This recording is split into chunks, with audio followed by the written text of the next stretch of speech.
말씀의 제목은 그리스도의 편지로 살아가기라는 제목으로 말씀을 나누겠습니다. 바울은 고린도 성도들에게 여러 가지의 것들을 권면을 하였습니다. 바울의 권면이 고린도 성도들에게 모두 약이 되고 그들이 순종으로 반응했던 것은 아닙니다.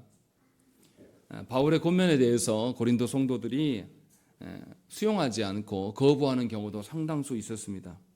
그래서 바울은 놀랍게도 고린도 성도들에게 공격을 받기도 했고, 그래서 자신의 사역을 변호해야 될 때가 참으로 많았습니다. 성경에는 그런 구절들이 많이 나타나요. 본문 3절에도 보시면 뭐라고 되어 있습니까? 우리가 이 직분이 비방을 받지 않게 하려고 라고 되어 있습니다. 자신이 뭔가 복음을 전하는 그 자체로 힘겨웠다는 것이 아니라 복음을 들은 자들이 비방하는 일들이 생겨났고, 그래서 자신을 변호함이 아니라 직분을 지키려고 무엇에든지 아무에게도 거리끼지 않게 하였다라고 이야기를 하고 있어요. 그러니까 바울이 자신을 변호하고 자신의 편함을 위하여서 자신의 복음 전하는 데 있어서 편리한 방식을 택한 것이 아니라 자신의 그 신뢰가 생기지 않으면 복음의 신뢰가 무너지기 때문에 복음을 지키기 위해서 이런 것들을 행했음을 볼 수가 있어요.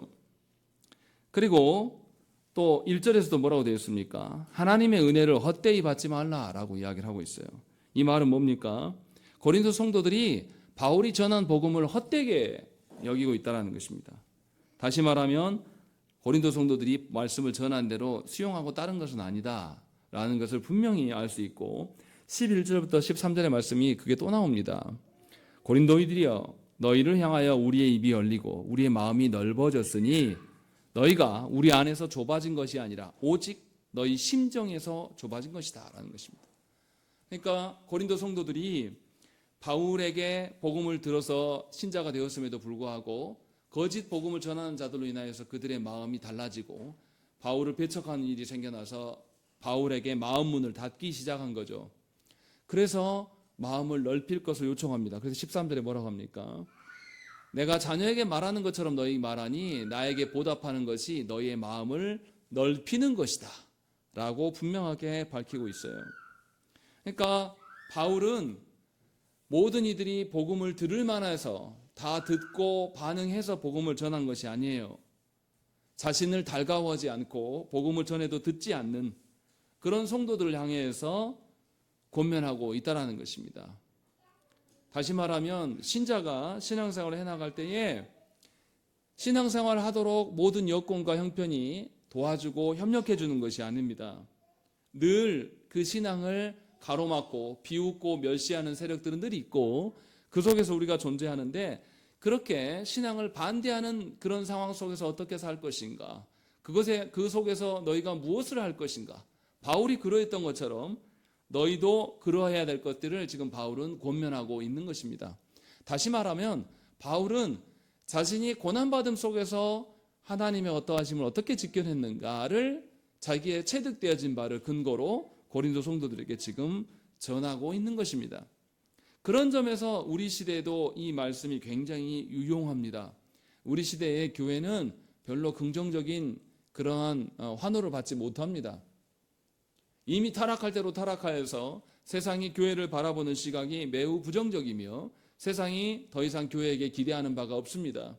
이런 속에서 우리는 그리스도인으로 살아가기 때문에 우리는 늘 멸시와 천대를 받는 것은 당연한 것이고 우리의 신앙생활에는 고난이 있기 때문이 그렇다는 것입니다. 그래서 바울은 고린도 성도들에게 무엇을 권면하냐면 너희 자신으로 인하여서 복음에 걸림돌이 되지 않기를 촉구하고 있어요. 바울 또한 자기의 어떠함으로 인하여서 복음이 가로막혀지는 일을 거절했습니다. 그래서 고린도 성도들에게 하나님을 알지 못하는 자들에게 복음 앞에 걸림돌이 되지 말고 복음 앞에 합당한 삶을 사는 것이 무엇인지를 4가지 방편을 통해서 오늘 본문에서 일러주고 있습니다. 오늘은 그것들을 하나하나 살펴보기를 원합니다. 먼저 보시면 4절과 5절 말씀 우리 한번 읽겠습니다. 시작.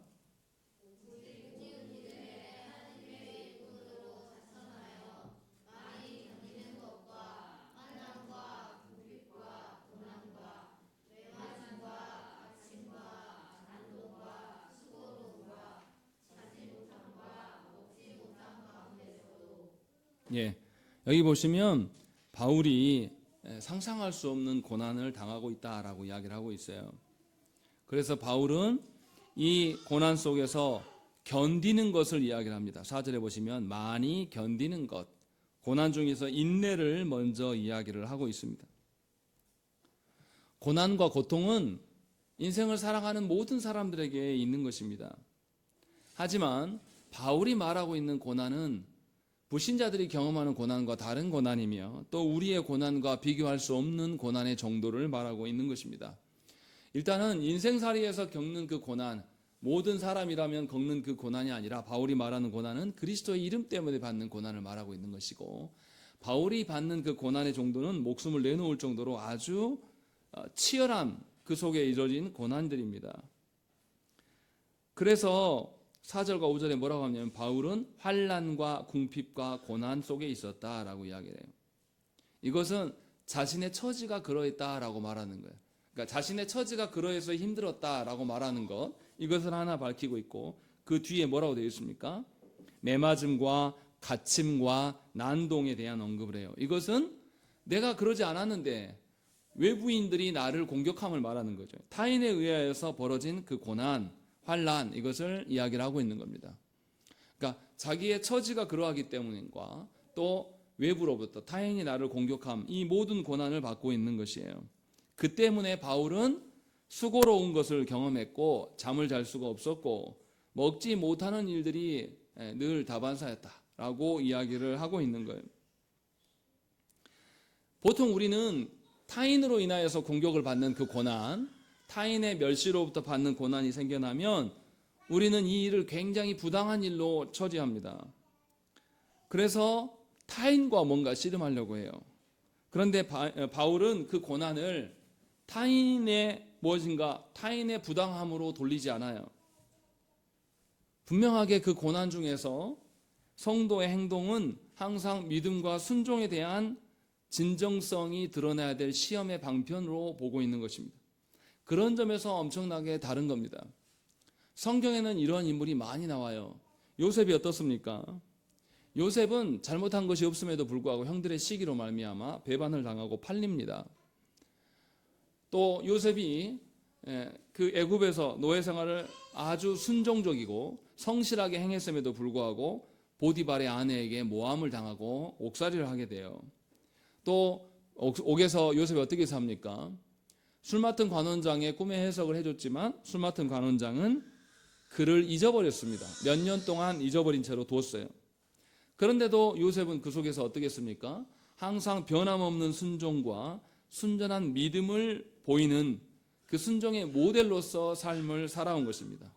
무슨 말이냐면 고난이 주어지면 그 고난을 제거하고 나의 억울함에 집중하기 시작하면 나는 세상 사람과 다를 바가 없다라는 것이죠. 그 고난 속에서 우리가 보일 수 있는 것은 하나님의 믿음이에요. 하나님을 향한 신실함을 보일 필요가 있다는 것입니다. 우리의 믿음이 언제 여실히 다 드러납니까? 평안하고 좋을 때 우리의 믿음이 드러나지 않아요. 평안하고 좋을 때는 얼마든지 우리의 믿음을 다 위장할 수 있습니다. 평안하고 좋을 때는 누구든지 감당하지 못할 말들을 호언장담하는 경우가 굉장히 많아요. 그러나 우리가 진실해질 때가 있어요. 위기가 닥치고 고난이 몰려오면 우리가 호언장담했던 바가 진짜인가 아닌가가 여실히 다 드러나게 돼 있다는 것입니다. 그러니까 성도에게 고난은 믿음에 대한 진정성, 순종에 대한 진정성을 확인할 수 있는 기회예요. 그저 괴로움만이 아니에요. 삼위 하나님께서 우리에게 베풀으신 은혜가 내 안에서 작동하고 그 은혜가 고난을 견딜 만한 힘이 있는 것인가, 이것을 다 밝혀내는 것이 고난입니다. 그래서 고난은 복음을 밝히는 영광스러운 증거의 장이 되는 것입니다. 고난이 없는 속에서 우리의 어떠함, 우리의 실체를 밝힐 수가 없다는 것입니다. 그래서 성도에게 있어서 고난은 괴로운 것만이 절대 아니에요. 하나님의 그 구원에, 하나님의 구원 베푸심으로 말미암아 우리 안에 밝히 드러난 하나님 나라의 영광을 표출할 수 있는 가장 쉬운 기회예요. 그래서 우리는 고난 가운데 살아갈 수밖에 없는 것이고, 이 하나님께서 주신 기회를 잘 살려서 우리 안에 우리의 믿음의 진정성을 입증해야 될 것이 고난이라는 것입니다. 그러니 우리는 고난 중에 인내할 수 있도록 하나님께 기도해야 된다는 것입니다.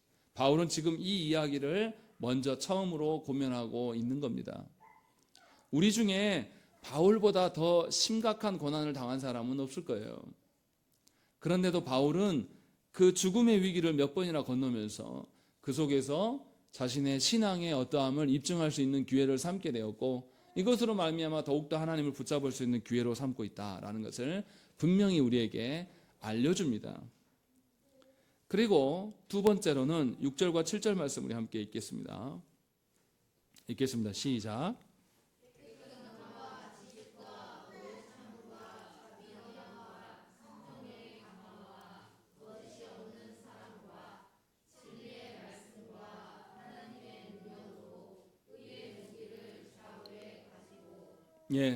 바울은 자신이 고난당함으로 인하여서 복음의 걸림돌이 되지 않기 위하여서 몇 가지 원칙들을 제시하고 있어요. 실제로 바울은 고난 중에 이러한 원칙들을 지켜나가려고 애를 썼습니다. 왜냐하면 자신을 대적하는 무리들이 자신을 이상한 사람 취급하고 자신의 인성을 공격함으로 말미암아서 자신 전한 복음까지도 훼손하려고 했기 때문에 복음을 지켜내기 위해서 자신의 신뢰도를 높이고 자신의 신실함을 드러내려고 애를 썼다는 것입니다. 그 기준들을 6절과 7절에서 제시합니다. 첫 번째 제시하는 것이 무엇입니까? 깨끗함이에요. 순결함을 말합니다. 순결함이 왜 중요합니까? 순결함은 하나님 앞에서 우리가 해야 될 일과 하지 말아야 될 것을 측정하는 척도가 되는 것입니다. 무엇인가 어떤 사람이 깨끗하지 않는데 무엇인가 그 사람이 깨끗하지 않는 자에게 어떤 의로운 기준들을 누가 기대하겠습니까? 깨끗함이 없는 사람에게 누가 그의 말을 신뢰할 수 있겠어요? 바울은 그래서 여기서 말하는 깨끗함을 이야기해요. 근데 이 깨끗함이 사람을 향한 깨끗함이 아니라 하나님께서 말씀하시는 순결함을 의미하는 것이에요. 그래서 빌립보서 4장 8절 말씀에 뭐라고 하냐면, 끝으로 형제들아 무엇에든지 참되며 무엇에든지 경건하며 무엇에든지 옳으며 무엇에든지 정결하며 무엇에든지 사랑받을 만하며 무엇에든지 칭찬받을 만하며 무슨 덕이 있든지 무슨 기림이 있든지 이것들을 생각하라 라고 이야기합니다. 계속해서 하나님이 주신 질서대로 순결할 것들을 이야기를 하고 있는 거예요. 왜 그렇습니까? 하나님이 주신 대로 순결하게 살아가는 것은 세상의 더러움과 불결함과 확실한 대조를 보인다는 거죠. 그래서 하나님 앞에 살아갈 수가 있어요. 경건의 증거일 수밖에 없다는 것입니다. 그러니 저와 여러분들이 살아가는 삶의 목적은 내가 고통당하는 것을 제거하는 것이 목적이 아니라 내가 깨끗한 곳에 있든지 할만한 곳에 있든지 아니면 더러운 곳에 놓이든지 간에 우리의 순결함, 순수성을 계속 유지해 가야 되는 거예요. 하나님 말씀의 근거로 이것을 살펴가는 것이 경건의 제1원칙이다라고 바울은 우리에게 제시하고 있습니다. 그리고 바울이 똑같은 말인 것처럼 보이지만 두 번째는 무슨 이야기합니까? 오래 참음에 대한 이야기를 하고 있어요. 인내를 다시 언급합니다. 인내는 다른 사람들에게 복음의 강력한 증거가 될 수 있습니다. 왜 그렇습니까? 복음이 참으로 진리이고 진실이고 거기에 생명이 있다라면 무슨 일이 있어도 고난 속에서 복음을 붙들고 인내하는 거예요. 그러면 사람들이 무슨 생각하겠습니까? 저 사람이 그 복음을 붙들고 인내하는 것을 보니, 견디는 것을 보니 저 복음이 진짜 보물인가 보다 이렇게 생각할 수밖에 없는 것이죠. 그런데 바울이 말하는 인내는 사람의 인내를 말하는 것이 아니에요. 삼위 하나님께서 우리에게 보여주신 오래 참으심, 삼위 하나님께서 보여주신 인내로 인한 인내를 말하는 것입니다. 하나님께서는 인류를 향하여서 얼마나 오래 참으셨습니까? 노아 홍수의 심판의 날에도 하나님이 분노하셔서 즉각 그들을 심판하지 않았어요. 심판을 앞두고 노아에게 미리 알리시고 준비케 하시고 모든 사람들이 하나님의 심판이 있을 것을 듣게 하셨단 말이에요. 그러면서 오래 참아 주셨습니다. 또 하나님께서 소돔과 고모라를 멸하실 때도 어떻게 했습니까? 우리 같은 것들에게, 하찮은 그 아브라함에게 하나님께서 그 땅을 심판할 것을 미리 알려주셨어요.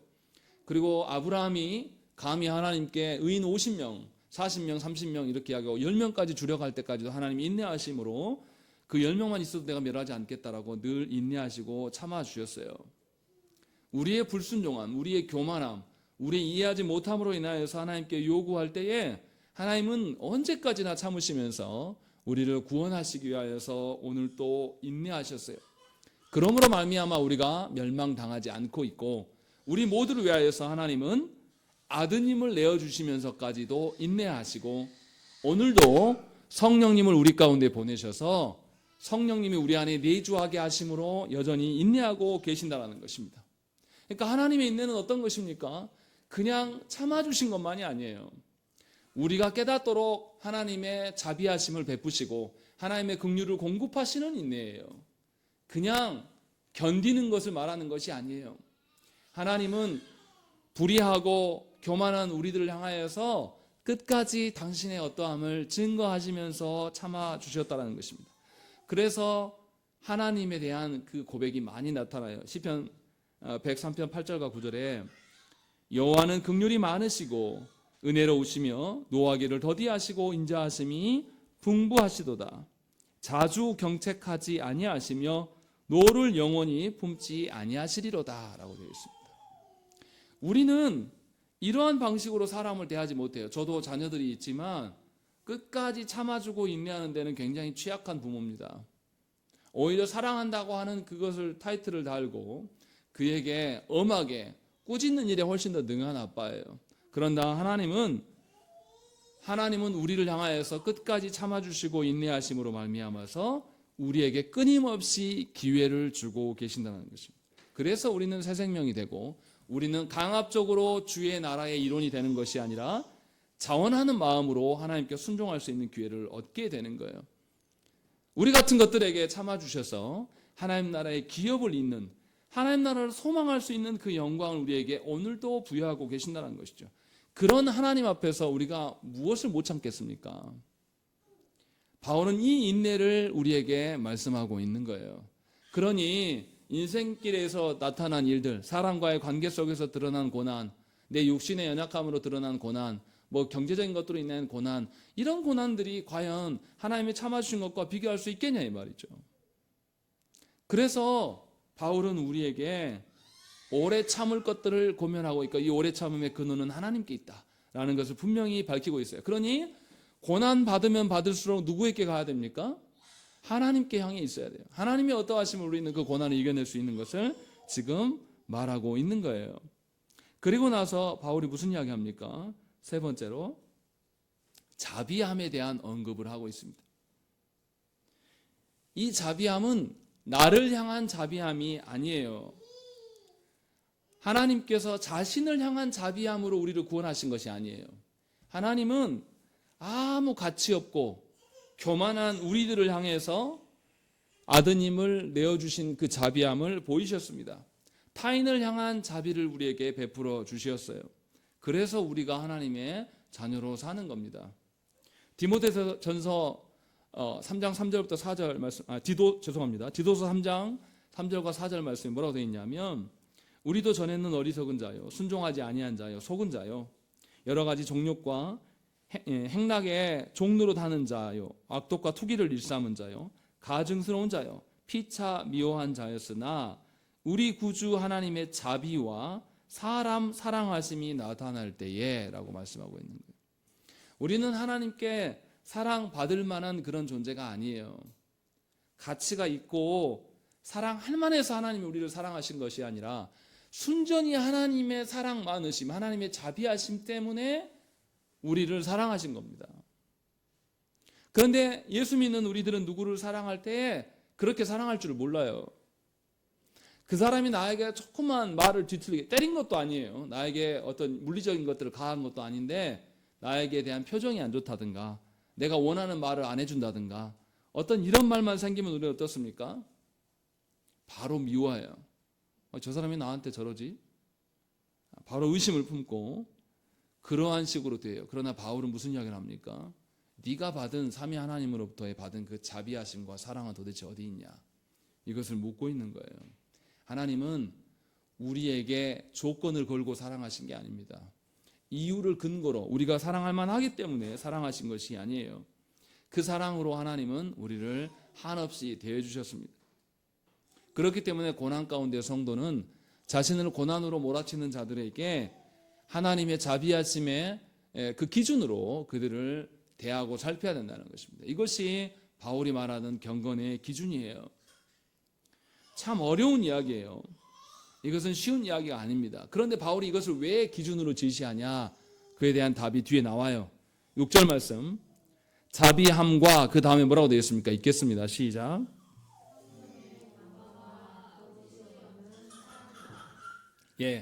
분명히 이어지는 것은 뭐냐면 성령의 감화라고 되어 있어요. 경건한 일들에 대해서 우리의 힘으로, 우리의 책임으로만 남겨져 있는 것이 절대 아닙니다. 경건한 것은 분명히 성령께서 역사하셔서 우리의 경건을 지속해 하신다라는 거예요. 우리를 경건의 길로 갈 수 있도록 말씀을 주시고 말씀을 깨닫게 하셔서 우리를 감화시키십니다. 정말 그러하구나. 하나님의 인도하심이 정말 그런 것이고 성령께서 말씀을 우리의 마음과 삶에 적용해 주시기 때문에 우리가 경건한 원칙을 근거로 살아갈 수가 있는 것이에요. 우리에게 있는 것이 아니라 하나님께서 우리에게 베푸심, 하나님께서 우리에게 실현해 주심으로 말미암아서 우리는 그 경건을 붙들고 살아가는 것입니다. 그러니 여러분 안에 드러나는 경건이 있다라면 여러분 스스로를 대견해야 할 것이 아니라 삼위 하나님의 행하신 바가 우리에게 적용되고 있음을 깨달아야 돼요. 이것은 성령의 역사하심입니다. 성령의 역사하심을 어떤 신비적이나 기적적으로 여기는 사람들이 있는데 이러한 사람들의 한계는 뭐냐면 자기 안에 경건의 기준들을 세워갈 수가 없어요. 그냥 늘 기적을 바랄 수밖에 없습니다. 그것은 세상의 힘의 논리와 똑같아요. 세상에서 힘 있는 자가 누구를 굴종시켜요. 힘으로 말미암아서. 그러나 하나님은 우리를 힘으로 굴종시키신 적이 없으십니다. 하나님은 고난 속에서 우리가 사랑할 만한 가치가 없는 그런 자들인데 긍휼과 자비를 베푸시고 또 오래 참아주심으로 말미암아서 깨끗게 우리를 유지하게 인도하심으로 말미암아서 우리를 행하신 거예요. 그 하나님의 성령님의 역사하심을 아는 자만이 이제 삶의 태도가 달라지는 거예요. 우리의 살아가는 방식이 하나 둘씩 바뀌어가는 이것이 성화예요. 그래서 예수를 믿으면 삼위 하나님의 행하신 것에 근거해서 내가 달라지는 겁니다. 사랑할 만한 사람을 사랑하는 것이 아니라 사랑할 수 없고 나를 미워하는 자를 사랑함으로 변화되는 것. 또 그 사람이 정말로 짠하고 불쌍해서 사랑해주는 동정하는 그런 게 아니라 하나님의 사랑이 너무 크기 때문에 내가 받은 그 사랑으로 저 사람도 회복되기를 하나님이 원하시는 방편으로 바꿔가기를 소망함으로 자비함을 대하는 것. 이것이 성령님의 역사하심이라는 거예요. 그래서 이렇게 성령의 역사하심을 아는 자만이 우리의 존재됨이 하나둘씩 변화되어 가는 거예요. 성령의 역사하심이 고난 속에서 더욱더 빛을 발하는 것이며 성령의 역사하심이 괴로운 중에 더욱더 빛을 발하면서 내 본질 자체가 변화되어 가는 거예요. 신비주의자들이 말하는 것처럼 고난을 기적적으로 하나님이 제거해 주셨기 때문에 내가 하나님을 찬양하는 것, 이것으로는 우리 달라지지 않아요. 그래서 기적을 경험해도 하나도 그 인품이 달라지지 않는 겁니다. 그 많은 기적과 신비 체험을 했음에도 불구하고 그 사람이 고난 앞에 넘어지는 이유는 뭡니까? 그 고난을 하나님이 주시는 경건의 일터로 보지 않았다는 거예요. 순전히 자기 노력과 자기 어떠함으로 대했기 때문에. 그래서 그 사람의 기도 목적은 고난이 제거되는 것이 목적일 뿐이에요. 그러나 바울은 지금 무슨 이야기를 합니까? 고난 속에서 삼위 하나님의 어떠하심을 성령께서 우리에게 적용해 주심으로 우리가 순결함을 누릴 수 있고 우리가 인내할 수 있고 우리가 하나님의 자비를 베풀 수가 있다. 그로 말미암아서 우리 자신이 변혁되어져 가는 것이 고난 속의 경건의 비밀이다라고 우리에게 지금 이야기를 하고 있는 겁니다. 그러니 성도에게 고난은 그냥 피해가는 것이 아니에요. 고난을 통해서 우리는 성숙해져 가고 고난을 통해서 하나님을 닮아가는 일들이 반드시 드러나게 돼 있는 겁니다. 그러니 고난을 피해가려고 하는 것은 온전한 신자의 합당한 태도가 아니에요. 고난 속에서 나의 믿음의 그 가치가 어디에 있는가, 고난 속에서 삼위 하나님의 적용하심이 나에게 어떻게 드러나는가를 살피는 것, 이것이 하나님의 어떠하심 속에 우리가 서는 거예요. 그래서 7절에 진리의 말씀과 하나님의 능력으로 의의 무기를 좌우에 가지고 라고 되어 있습니다. 고난에 임하는 성도가 이제 이 경건의 태도들을 갖게 되니 자신의 어떠함으로 서지 않고 진리의 말씀으로 하나님의 능력에 의존함으로 말미암아 고난 속에서 견디고 있는 거예요. 고난 속에서 이제 하나님 나라의 군사로 서 있기 때문에 무기를 가지고 섰다라고 서 있는 거예요. 고난에 짓눌려 가지고 바람 부듯이 막 끌려가는 그런 인생이 아니라 하나님의 말씀의 표대로 깃대를 받고 그 깃대를 지켜내므로 고난의 풍파 속에서 서 있는 그 모습. 그래서 고난 속에서 성령의 역사하심은 우리의 고난을 피해감이 아니라 우리의 변화됨으로 바뀌는 거예요. 그래서 복음의 걸림돌이 되는 것이 아니라 우리는 복음의 증거물로 쓰이게 된다라고 바울은 이야기를 하고 있는 겁니다. 얼마나 놀랍습니까? 그래서 믿는 자들에게 고난은 반드시 필수적인 것이에요. 믿는 자들은 고난을 통해서 성숙과 성화를 경험하게 됩니다. 예수를 믿었는데도 아무런 달라짐이 없는 것은 비정상이에요. 하나님께 주신 생명이 그 안에 없다라는 거예요. 예수를 믿은 지 수십 년이 됐는데 여전히 나는 사람의 위로가 필요해요. 사람의 위로가 필요 없다고 말하는 게 아니라 사람의 위로만을 필요로 한다는 거죠. 이것은 문제가 심각한 겁니다. 여전히 예수를 믿었는데도 하나님 때문에 기쁜 게 요만큼도 없어요. 여전히 세상의 것들로 기뻐하고 그것이 즐거움이 그것이 자랑이라면 우리는 고난을 허망하게 보낸 겁니다. 세상 사람들하고 동일하게 그냥 지나온 거예요. 분명히 고난은 우리의 믿음의 확증의 터가 될 수가 있는 것이고 우리의 믿음의 성장의 터가 될 수가 있다라고 바울은 이야기를 하고 있어요. 그래서 이 경건의 삶을 바울은 요청하고 있고 그 다음에 바울이 무슨 이야기합니까? 8절 9절에 우리 읽겠습니다. 시작.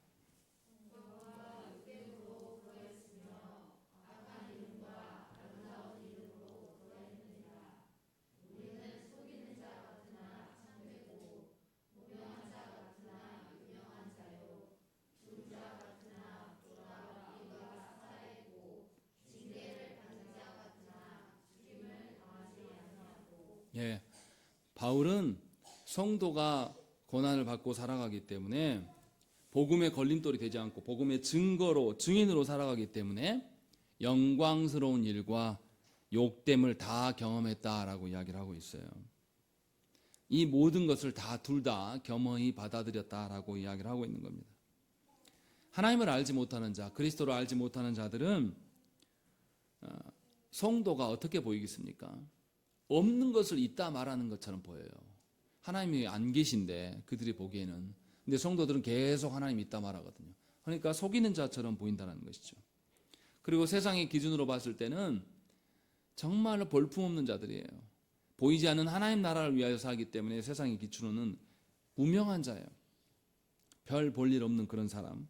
또 세상의 기준으로 봤을 때는 이 땅에 힘에 모으지 않아요. 예수 바른 신자들은. 이 땅에 어떤 부를 쌓아놓지 않고 그것을 자랑하지 않는단 말이에요. 그러니까 굉장히 무능해 보이죠.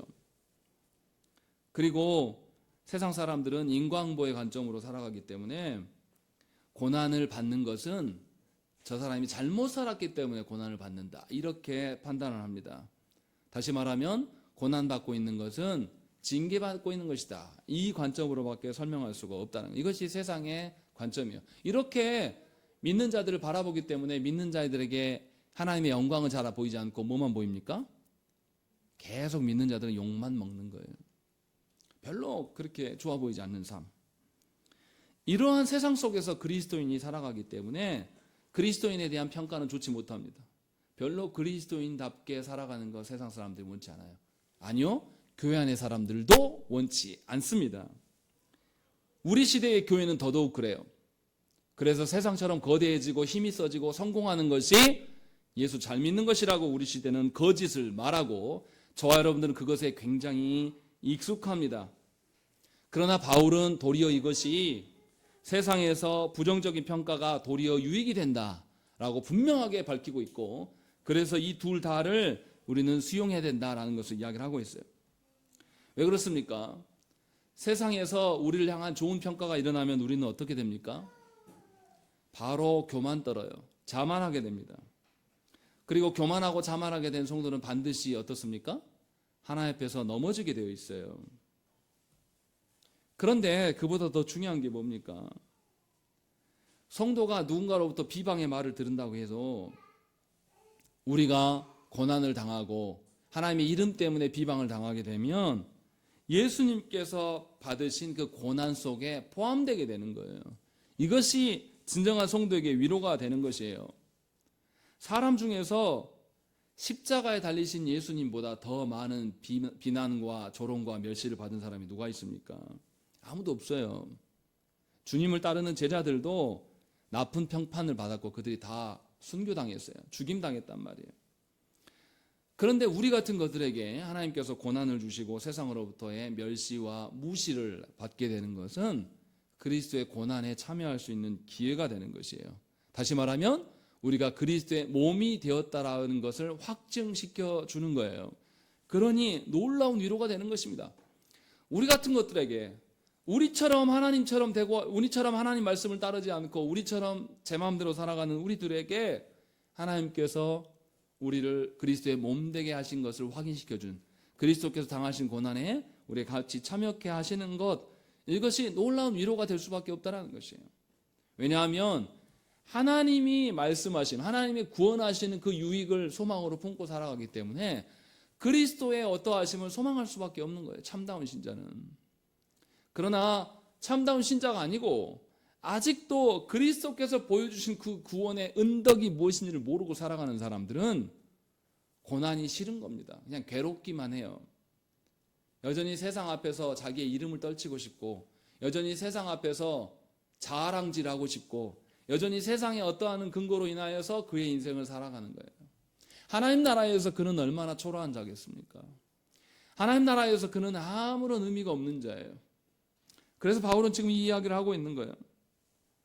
그러나 성도가 늘 무시만 받고 고난만 받는 그런 무기력한 존재입니까?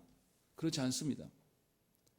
성도는 분명하게 진리의 말씀과 하나님의 능력으로 무장한 자들이에요. 그래서 성도는 하나님의 능력으로 살아가는 자입니다. 하나님께서 모든 성도에게 복음을 진전시키기 위하여서 공격 전략을 다 부여해 주셨습니다. 그래서 우리는 주의 군사로 하나님의 은혜와 성령의 역사하심으로 살아갈 수가 있게 된 것이죠.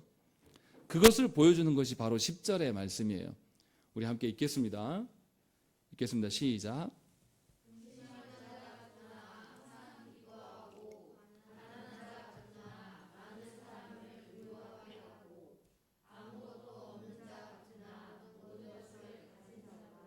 예, 8절과 9절은 세상으로서의 비난, 세상으로서 공격에 대한 이야기를 하고 있는데 실체는 무엇이냐 10절에서 밝히고 있어요.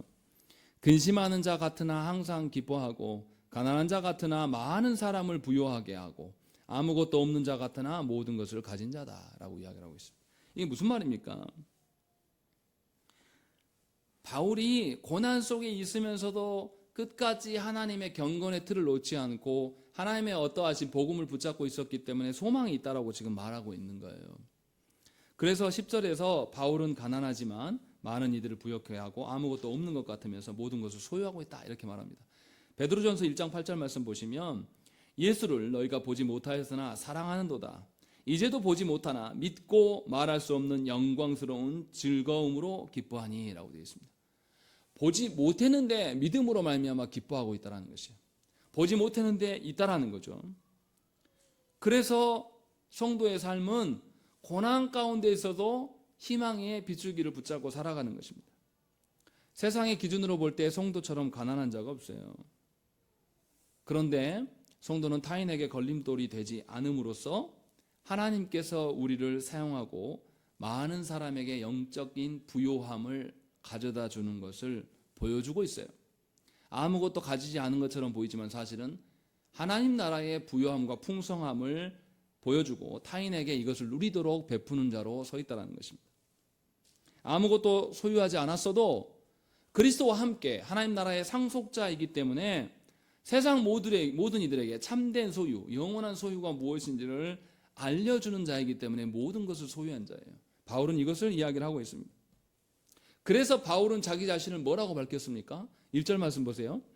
우리가 하나님과 함께 일하는 자다라고 이야기를 하고 있어요. 자신이 하나님과 함께 일하는 동역자라고 밝히고 있어요. 이것은 아무나 고백하는 것이 아닙니다. 사도들만이 고백할 수 있는 말씀이에요. 왜 그렇습니까? 사도들은 하나님의 말씀을 교회에 완벽하게 전달했고 그 전달한 것이 성경으로 남게 되었고 이것이 오늘날까지 우리에게 절대적인 계시로 남겨져 있어요. 이런 자만이 우리가 하나님과 함께 일하는 자라고 말할 수가 있는 거예요. 우리 시대의 목사나 장로가 직분자가 내가 하나님의 동역자다 이렇게 말할 수 없다라는 거죠. 그 이야기를 하고 있는 것이 아니에요. 지금 바울은 분명하게 하나님의 복음이 여전히 우리 가운데 남겨지게 되는 하나님의 동역자로서의 삶을 살고 있다라는 것이죠. 그래서 바울은 뭐라고 합니까? 2절에서 고난과 역경 속에 있지만 은혜 받을 만한 때이며 구원의 날이다 라고 선언하고 있는 것입니다. 우리 모두는 구원을 위하여서 그리스도만을 믿지 않는 구원받지 못한 친구나 가정과 이웃들에게 구원을 전달하는 하나님 나라의 진리와 복음과 생명을 전달하는 자로서 우리는 서 있는 자들이에요. 그러니 저와 여러분이 만나는 모든 사람들에게 우리를 통하여서 하나님의 어떠하심이 증거되어야 돼요. 그 사람을 최근에 알았든지 오래 알게 되었든지 우리로 인하여서 그리스도가 보여져야 한다는 것입니다. 이것을 바울은 지금 말하고 있는 거예요. 그러니까 예수 그리스도를 믿는 사람은 우리의 신앙은 나의 어떠함으로 증거되는 것이 아니라 삼위 하나님 베푸신 구원이 복음이 다른 이들에게 흘러감으로 말미암아서 드러나는 거예요. 이것이 하나님께서 말씀하시는 구원의 그 풍요로움이고 풍성함입니다. 그래서 우리에게 보여지는 그 고난이 하나님의 구원에 하나님의 복음이 증거할 수 있는 장이 된다라고 바울은 분명히 이야기하기 때문에 우리는 다른 이들을 풍요롭게 할 수 있다. 이 이야기를 지금 계속 하고 있어요.